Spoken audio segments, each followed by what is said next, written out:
اس video میں ہم gold کے چارٹ کا انالیسس کریں گے اور دیکھیں گے کہ فاریکس مارکیٹ میں گولڈ کی نیکسٹ موو کیا ہو سکتی ہے۔ Thanks for tuning trading flow. My name is Muhammad Imran Asad, ہمارے ساتھ رہیے گا۔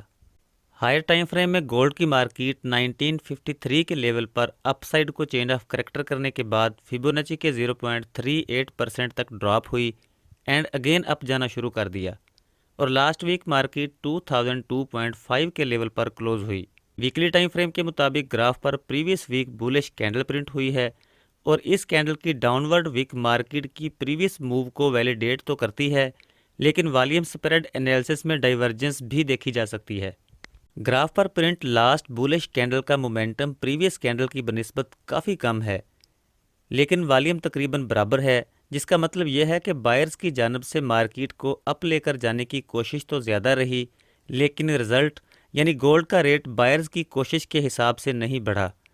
یہ بہت بڑی ڈائیورجنس تو نہیں ہے، البتہ گولڈ کی ڈیمانڈ میں غیر معمولی کمی کو ضرور ظاہر کرتی ہے۔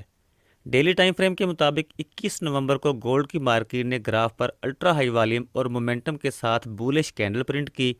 اور مارکیٹ 1993.5 کے لیول پر اپنے سوئنگ ہائی کو بریک کرنے کے بعد 2007.5 کے لیول تک جا پہنچی۔ 4 آورلی ٹائم فریم کے مطابق گولڈ کی مارکیٹ اپ سائڈ کو بریک آف سٹرکچر کرنے کے بعد 1987 کے لیول تک جا پہنچی۔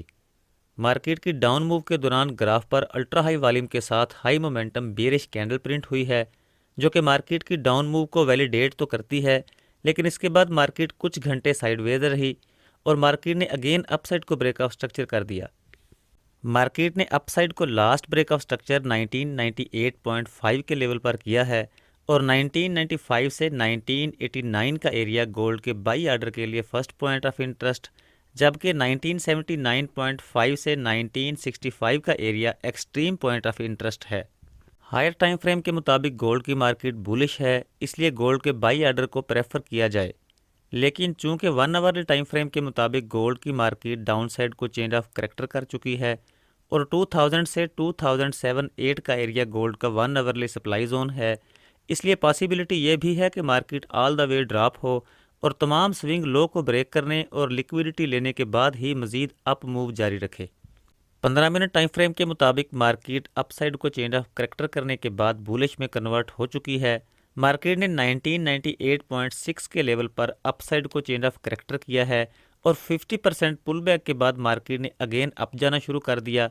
مارکیٹ کی اپ موو کے دوران والیوم اور مومنٹم کافی کم ہے، اس لیے مارکیٹ کے 1996 سے 1991 کے لیول تک ڈراپ ہونے کے چانسز بھی ہیں،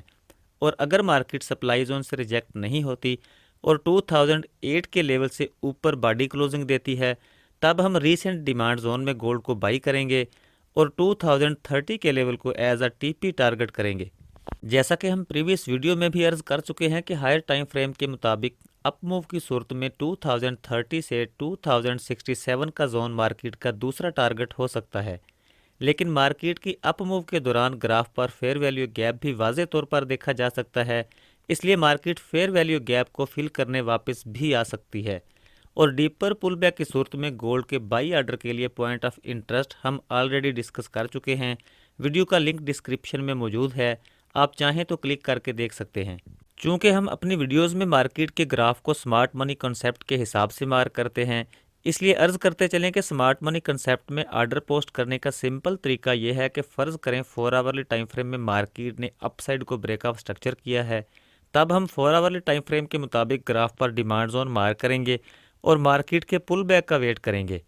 جیسے ہی مارکیٹ ڈیمانڈ زون میں ریٹیسٹ کرنے واپس آتی ہے، تب ہم لوور ٹائم فریم میں جائیں گے اور مارکیٹ کے بیہیویئر کو نوٹ کریں گے، اور اگر لوور ٹائم فریم میں مارکیٹ اپ سائڈ کو چینج آف کریکٹر کرتی ہے، تب ہم لوور ٹائم فریم میں ڈیمانڈ زون مارک کریں گے، اور پھر lower time frame demand zone میں مارکیٹ کے ریٹیسٹ کی صورت میں بائی آرڈر پوسٹ کریں گے اور پریویس ہائی کو as A T P target کریں گے،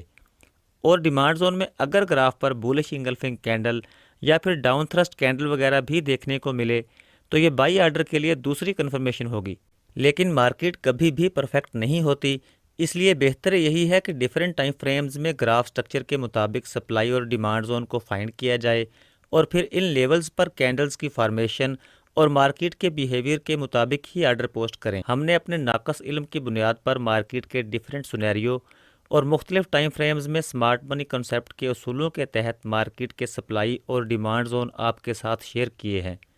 ان لیولز پر مارکیٹ کے ریئیکشن کے مطابق کنفرمیشن کے بعد ہی سپلائی زون میں سیل آرڈر اور ڈیمانڈ زون میں بائی آرڈر پوسٹ کیا جا سکتا ہے۔ مزید یہ کہ اس ویک میں یو ایس ڈی کی ہائی امپیکٹ نیوز بھی ہیں، اس لیے بہتر یہی ہے کہ مارکیٹ سٹرکچر اور ڈیٹے کے مطابق لوور ٹائم فریم میں مارکیٹ ٹرینڈ کو فالو کیا جائے۔ اب تک کے لیے اتنا ہی۔ فاریکس ٹریڈنگ کے بارے میں مزید معلوماتی ویڈیوز اور اپڈیٹس کے لیے دیکھتے رہیے ٹریڈنگ فلو۔ اجازت دیجیے، خدا حافظ۔